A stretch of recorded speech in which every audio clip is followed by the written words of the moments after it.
Miss Nupui under 8 thâu tro Durtlang MS Durtlang le oh kanan oh an tra em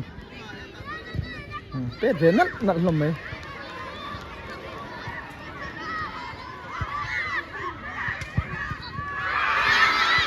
oh helam pang po under 14 Durtlang nó chawm ve ni na kanan zo ka ni Naupang hi under 14 lam goal ni kan lu chung por goal ni low score le ringa to se Naupang hi kan la photang throw in Miss Nupui national referee ngat ina ham sakania a conduct sak ania oh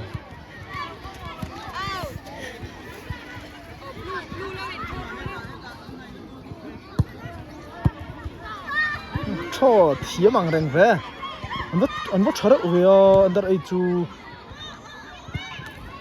chi ve pop mai fight chat khop mai goalkeeper kut ma lo su it na so kene defender chun fan pit no vi goal kick fat trang hey vất về 60 na vẫn về men nút tục anh lâu thì tắt men về bola ka diktat ka ju number 66 Durtlang number 66 men về number 14 na cái goal thing em diktat dikchi number 7 Ronaldo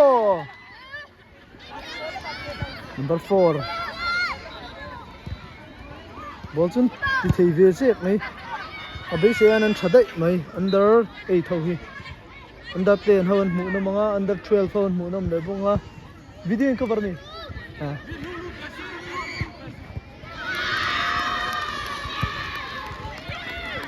an huai nom lutuk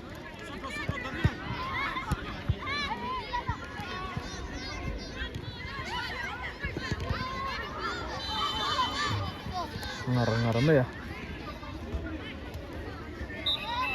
Durtlang grassroots le kanan Alexa te ho sang te sarval pu te ho te po sarzai te son sor lo cover le that mai fa patel ven yang mo u fa te mo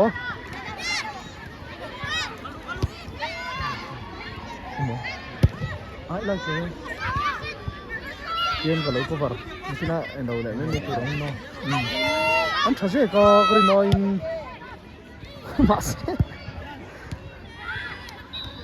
anh pe na nè xin nào khai hiện mang tiền là repop mà là 66 khan pe repop mấy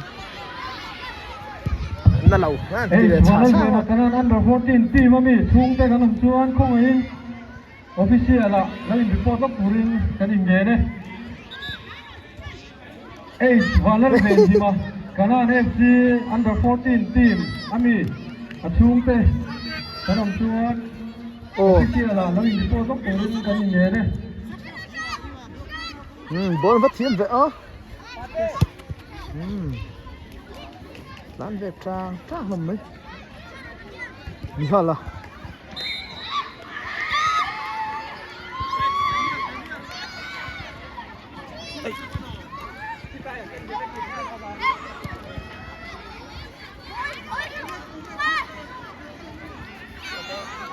out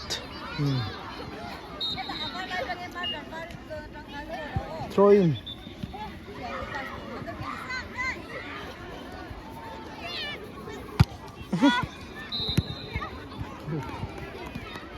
goal thế goalkeeper hi pet na riu maya center pet pop zel thei me and constant and shit build up turin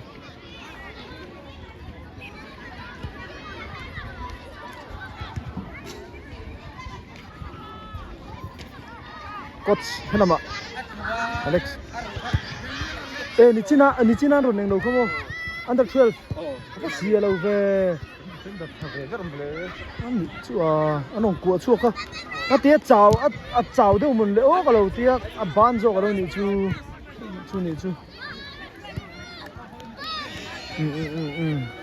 anh chả sập về lom nút tục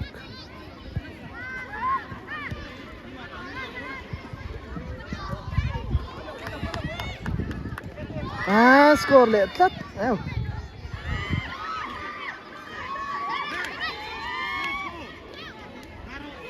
yes shit.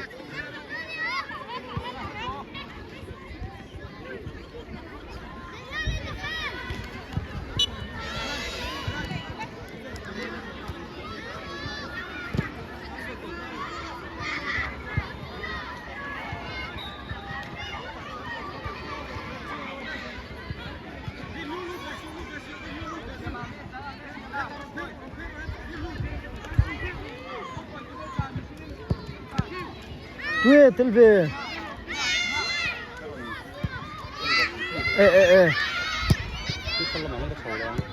tu na futsal tournament om ni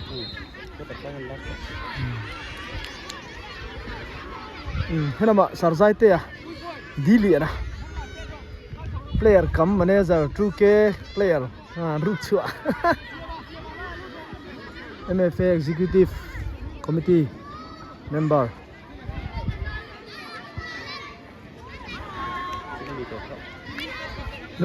Naupang te khamo so lama son in hliam an oma kanan Naupang kanan academy lam zero khop mai mar chu nurse te physiotherapist te an tia ambulance om boka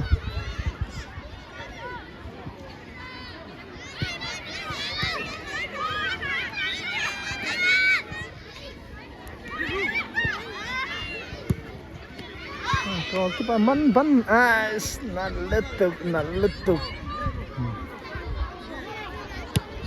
số là mà xong ăn pay chi năng under 10 là mà xong under 10 hin hmuhnawm phat lắm là mà under 12 pot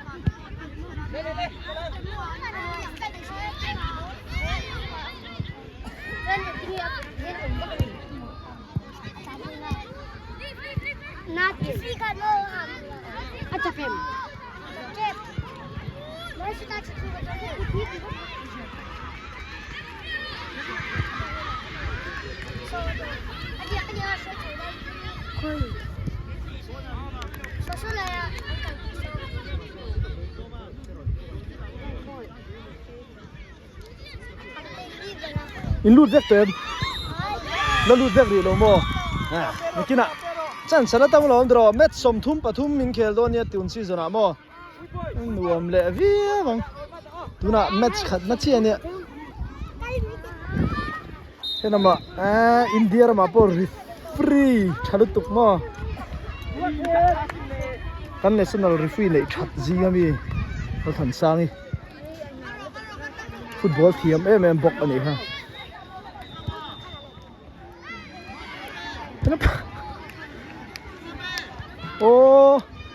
kan valak main an lo break tat na ya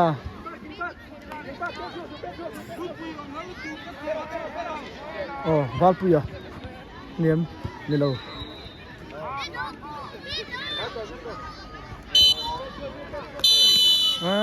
top ta half time thiam lắm vậy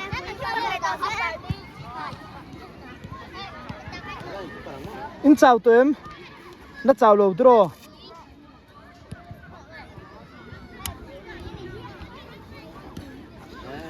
cái nào Naupang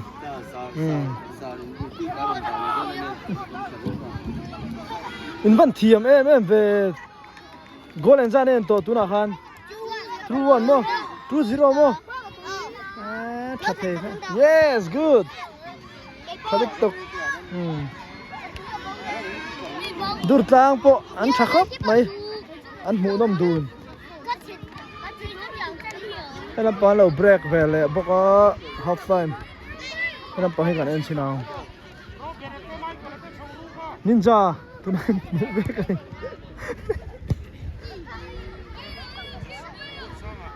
เอ๊ะวาลปุยเอามาลมโซ่กดวาลปุยอ่ะ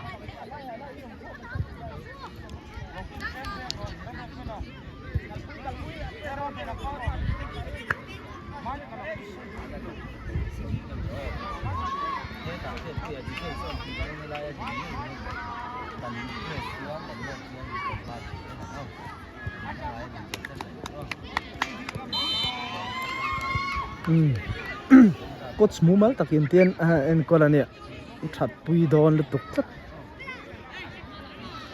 กดล้างตีมาพูดเตียงงดขันต่อแล้วมากดสตัมลุตุกอังขันต่อแล้ว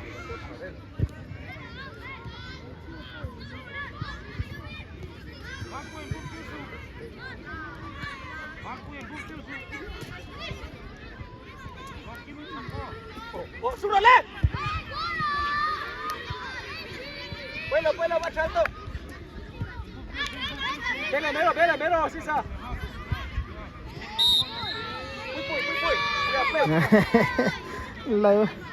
Lâu về đꯜ.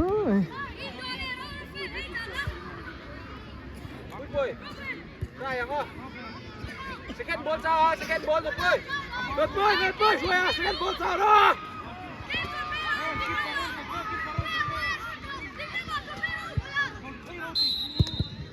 Phong tạo và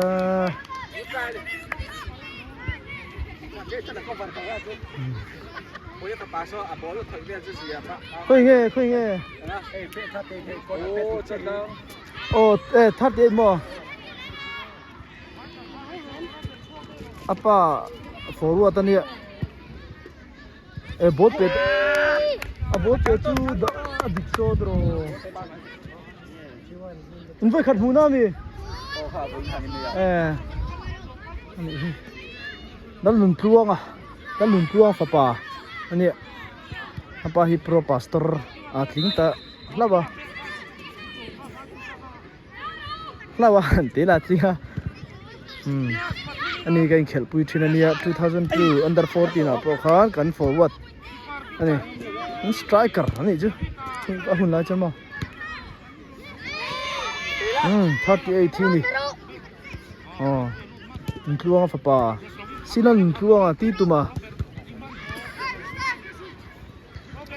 สิลันลุนพลวงอมบกซีร์กเตะอมเวทัว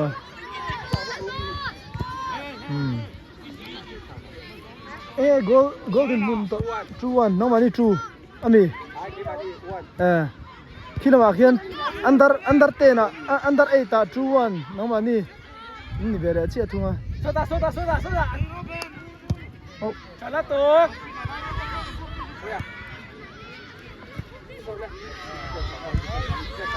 อันชัดต่อแล้วมาเลยบอลเทียมเสียมาฟิตเนสชาเซ่แอคทีฟและแอคทีฟจัวเซ่อันบอลเคยจะชัดต่อเทรนนิ่งโค้ชเต้นอันเป็นบอกว่าเทรนนิ่งในฮิปโปยหมอtraining này anh chẳng trúng rễ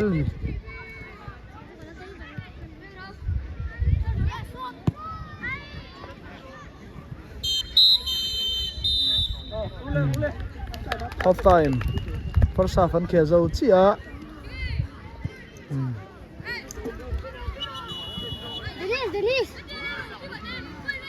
hey lần thuông phá pa cho đi si lần thuông phá pa anh sár thế hậu Alex sár thế hậu này hiệnกันแข่งhậuมันบกanh chặt hông khóc này chuyện tới pha tên hiệnแข่งsố to này mà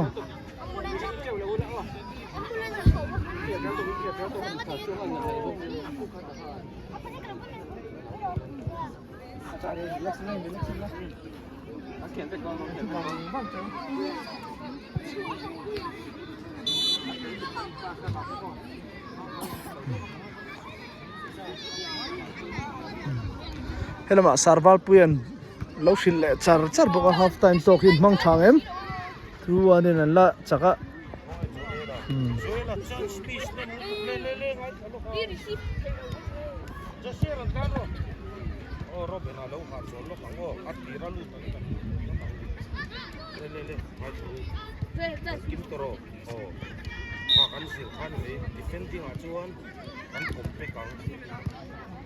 Bidang ron lut khan se lo wa eri ka chu kan ki kan yo bol kan changa ei sip theng bera ram ko selai ron lam ma ma se lo sip theng bera ikalanga ma zo jon pas la vai ki po chan sip ei ke ko chul ki khal thelo mi khalanga mi dan lo che bera ron ki mat kan le do ayo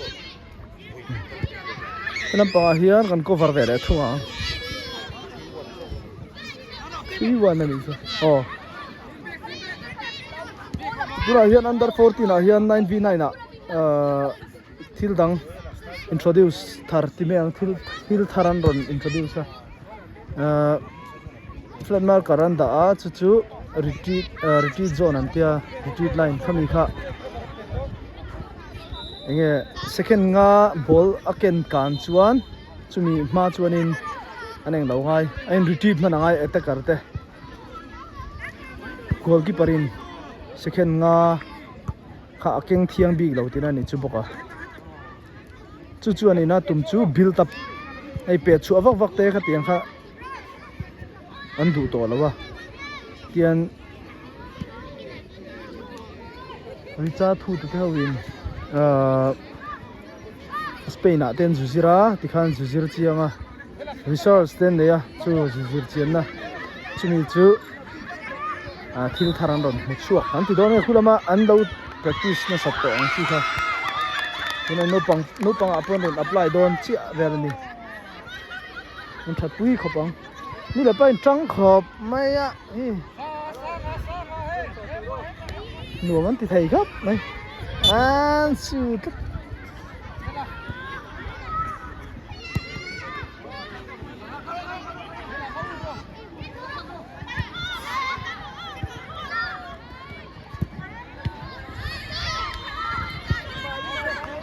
score thế nhỉ mô penalty mi đến về pet goal lang em penalty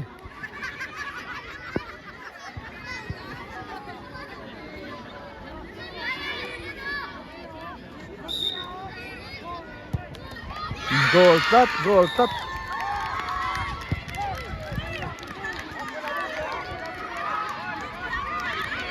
Ronaldo hi chu lar deuh hlek aniang media lama mo thiam po thiama thokrim boka Messi ro chu skills le wa thave chak lutuk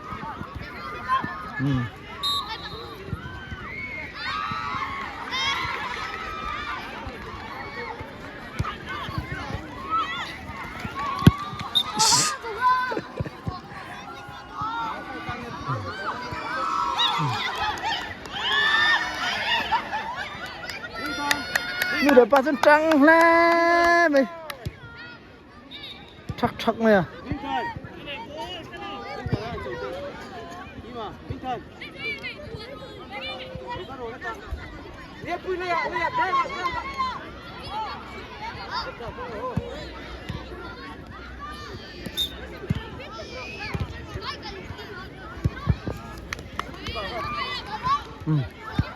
oh save bon về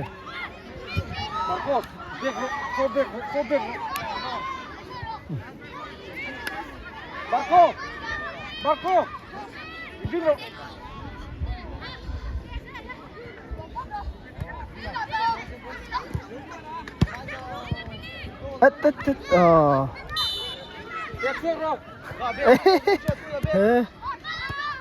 đến tắt striker pokal na bang khop me rod su sakman oko over thove a score thegen ui don tuk dân thà ni game om zian set lat tông pong pet mấy big lâu tat goalkeeper man chata an vom chua ka chanak nak khop mấy Fallback, pui, fallback. under 8 team man nia dur tlang le kanan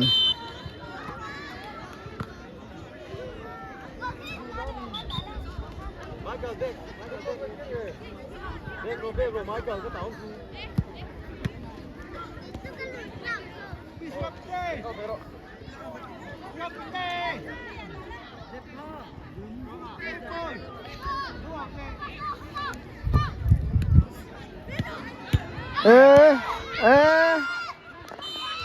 gol ban ripang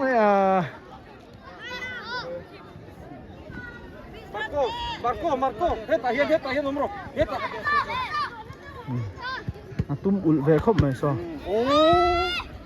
tum ur sun boka aron pe diktat hen thani rive nak nak mai van dai fu em dut lang keeper in bola man hen mal mal to khop mai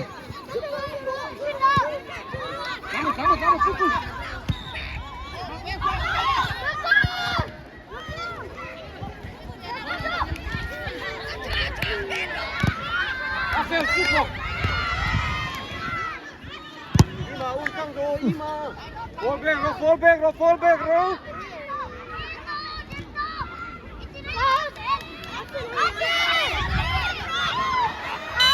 Corner, Marcos, fall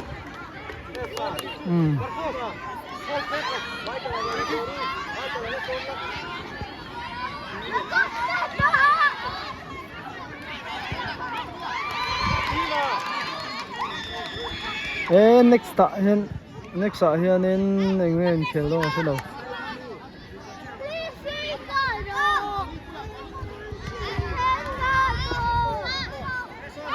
number 7 Ronaldo in a pedo ni hi and Silva dikte ulutuk idea lutuk under 8 ta khating idea nei thei kamo an wang lutuk zawa chuan zacha technique tactic and zirtin na sa tactic a goal ta kha chu apa han chiang ve Afel lo kan le.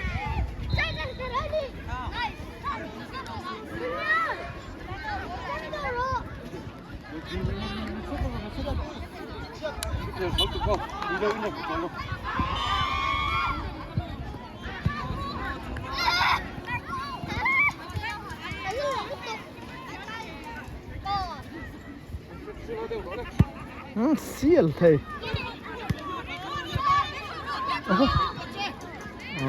goalkeeper man plat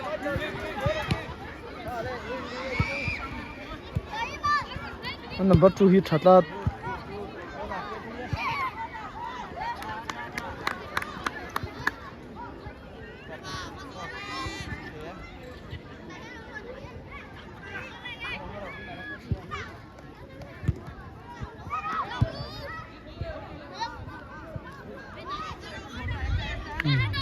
sui lak lo ngai ri dat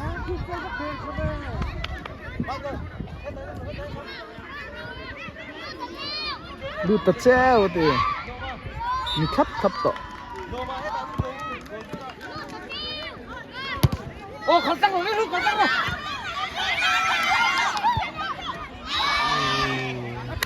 Chadeng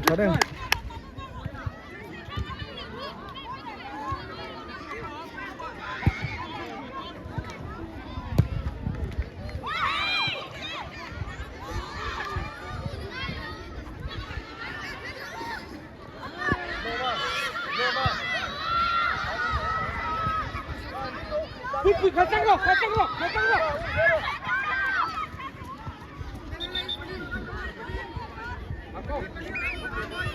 tu na goal en zan to 3-1 ya ba score nim to ve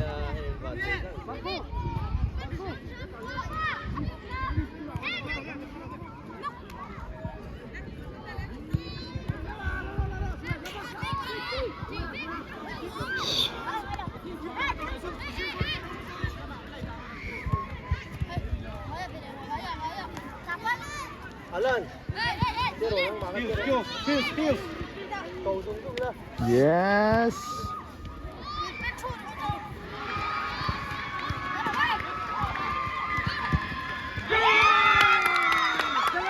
Oh, kan lâu lâu nih. Alan, keeper change room, Michael, keeper ni room, keeper.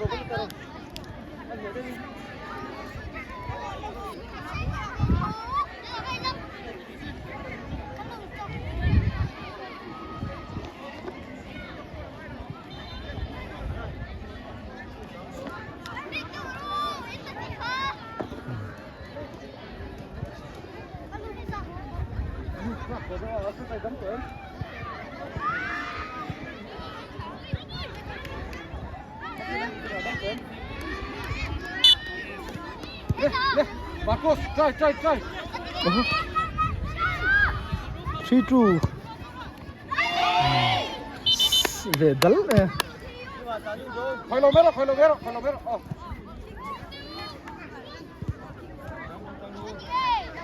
Pui tahan ding hoi tay. Pui. Daniel.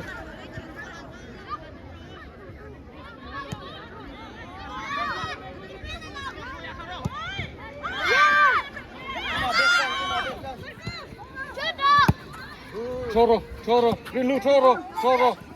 Marco, lu tache lu zo.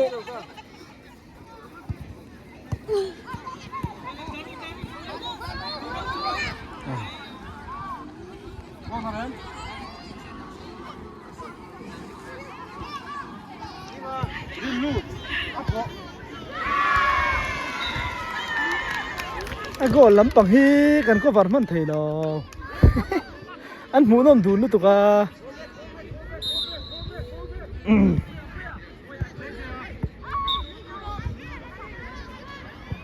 Anh lạc tuần sức mày.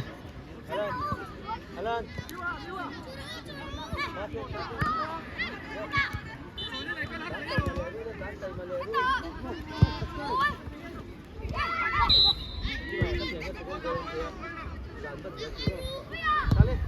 Man le haro.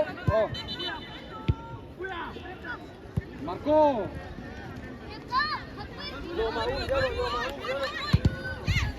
Ball.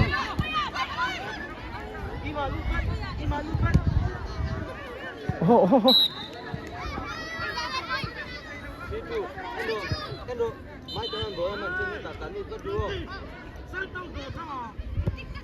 Anh build up hình làm bằng hi Asia.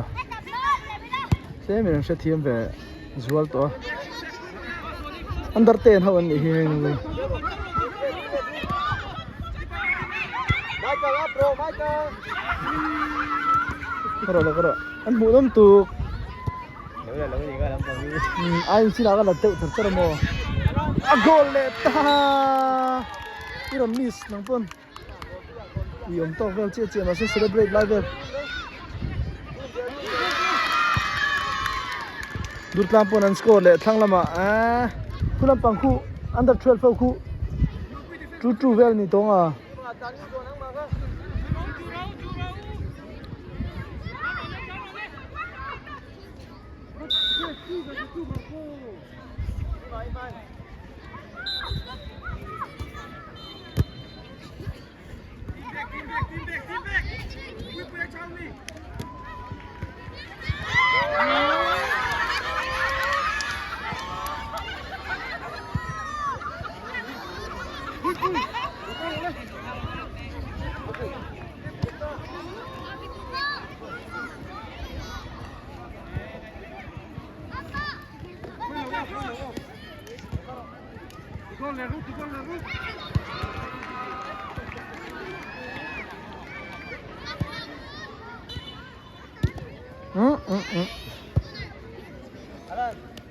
Ball lagai ball. Afel, big le khalo, Rilu nó nắp sút. Oh, vale tu zero lo mà sang số cái tu zero.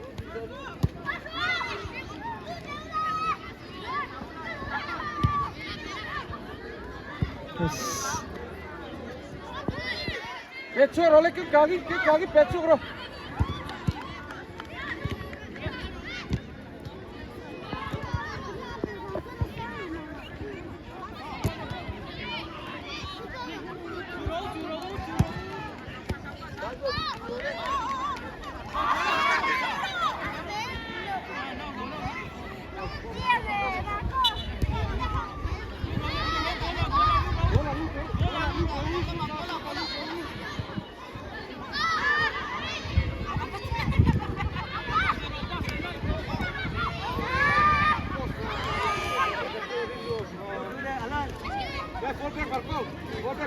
Afel lagai về lâu. Afel lagai về lâu.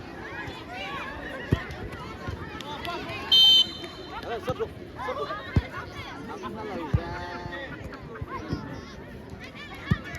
Ê Marcos, ê cây.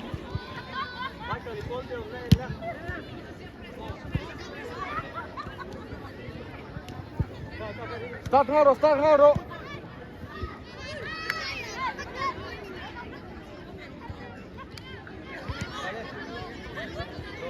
Amo sa thế hôn nấu khel mo.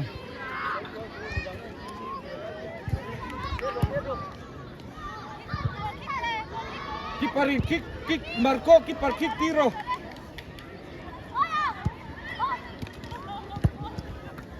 Afela, fight bro.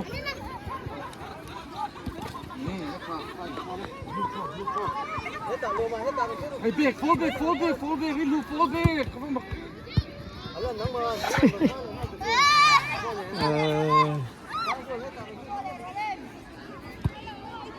Chuộc về chắc giờ này nó cho phá đâu nào thì sẽ cho sạch dịu giờ.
Cái lút xác luôn.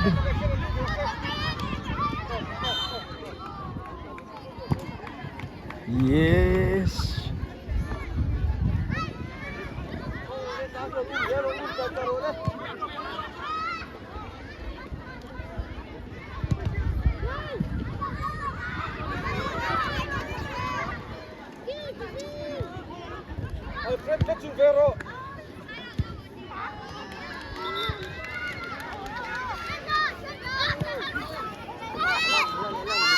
Ball thiêm về.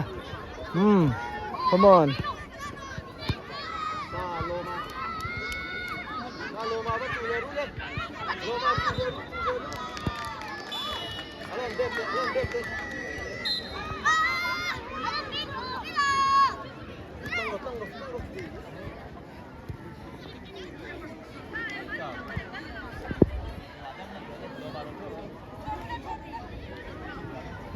Mishamte.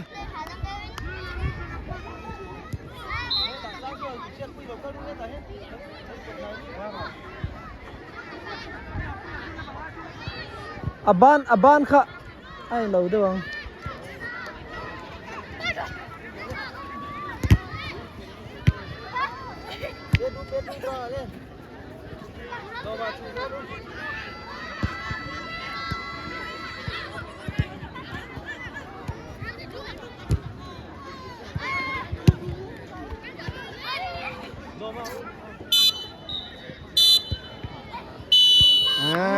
Chắc ta anh chị bay ngay.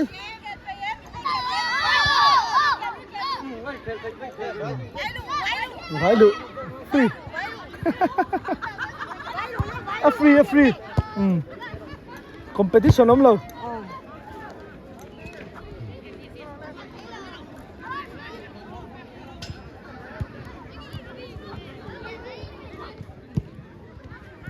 Under 10.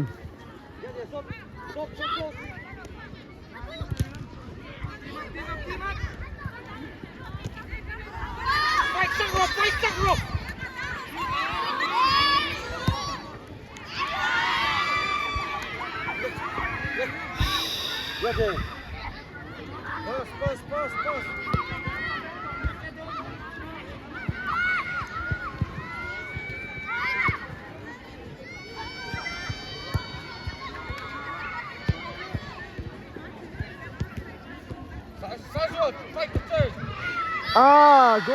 goal cut.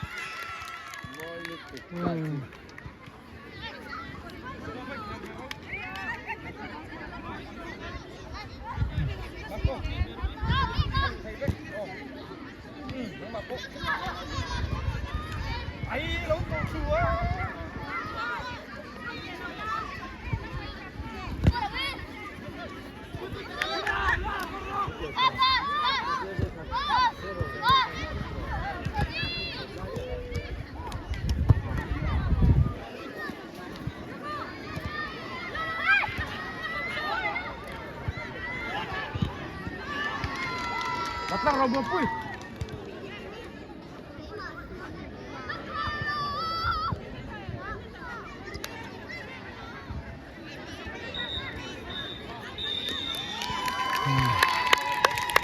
Đút lang hay là bạn chặt lật.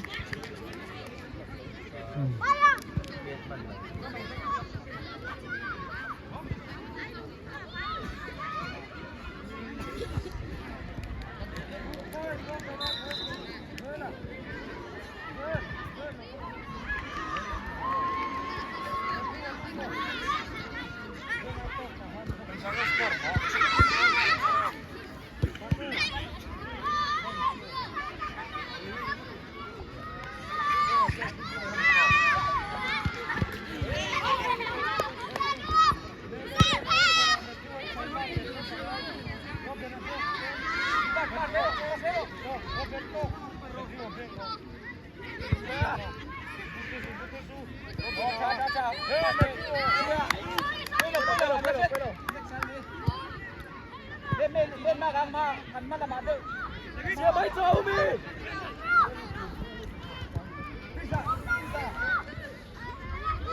Barkuya, iyo nakatikin.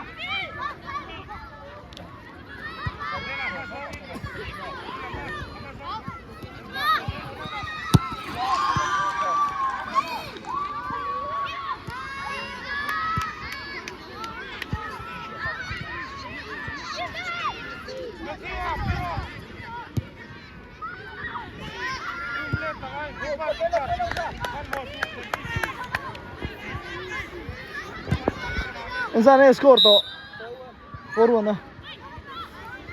Kick.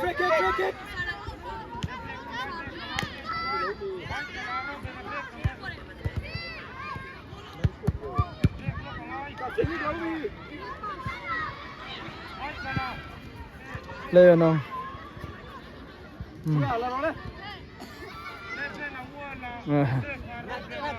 Lâu phồn lâu.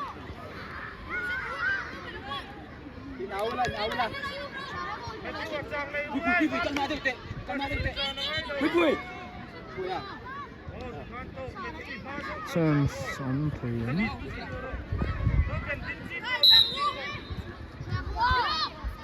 Ai hiểm sắt. Mệt vắt cả hai rồi. Go. Quỳ tụi mệt. Cái gì tụi nghe. Luôn à. Reliance Naupang League 2024 season 3. Nóng mà. Khel me ka ni when he ani khatnat aban nal pa kha chu dok phei ve zuk mai nom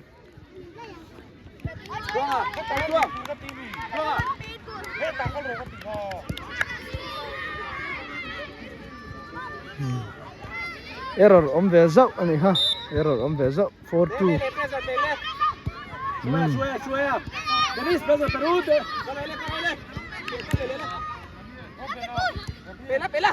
Oh, chao. Ibita. Alai là bà lâu. Oh, trời ấy. Lên. cái mà đi.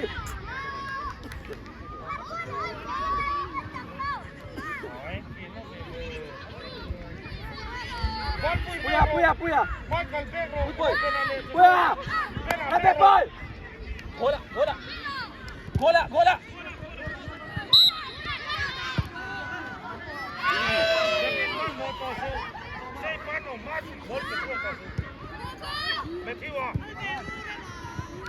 ball pakhat pe chuai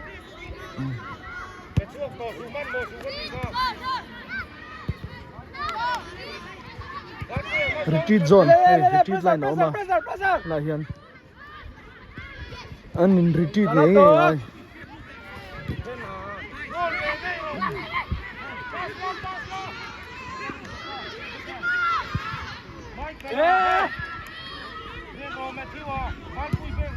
Lên bộ trai lên. Rui à.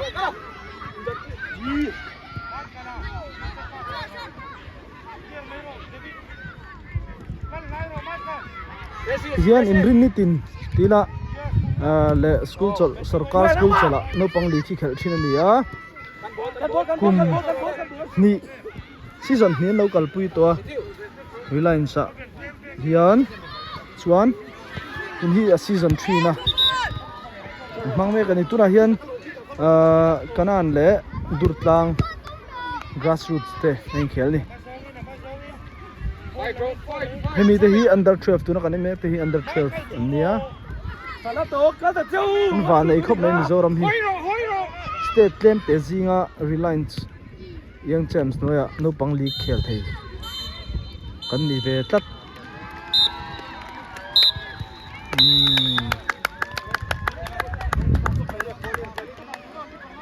handshake ngai chibai in chibai hian en chibai zer ani khel zo hian en khel tha o next time I try o referee po ham tha pate a kan boss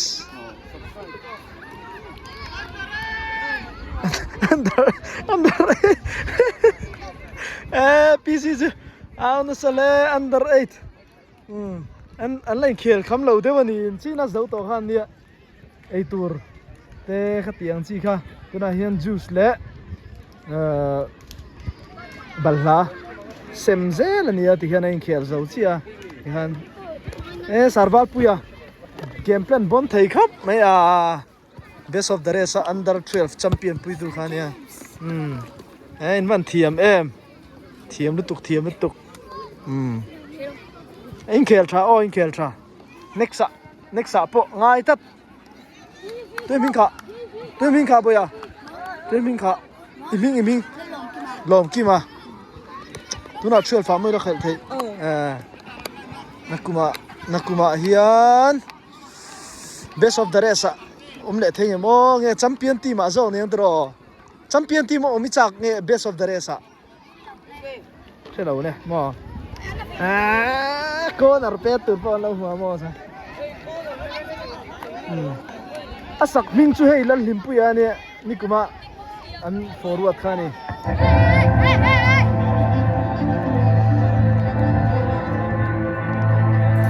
ana ba kanan coach te next ai try hemi hi ang lo rin te po lo omani so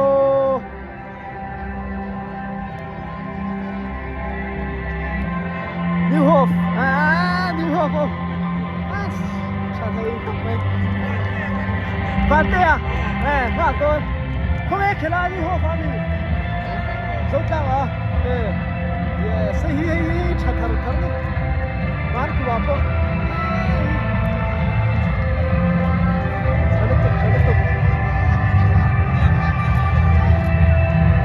lốp ống sập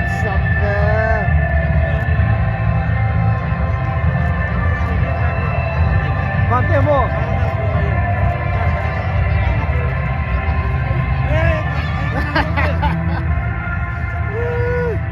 Vana Asia ya New Hope player po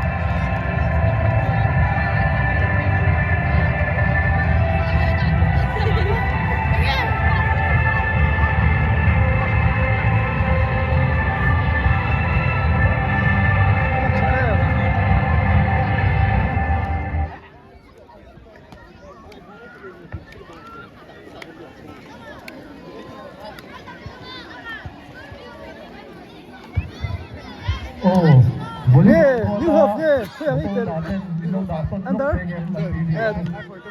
ashit le ashwe mo la fa pa la use na te cover le do ne kala ni nom thang lam a New Hope lampang sar chana hi under 14 akala helama and coach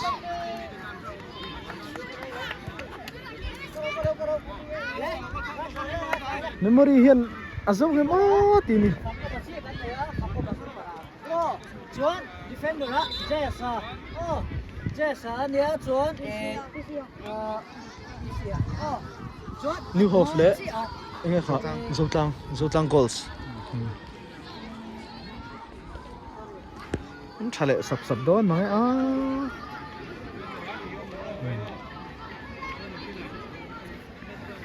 New Hope Academy le zotang goals ten khel don ni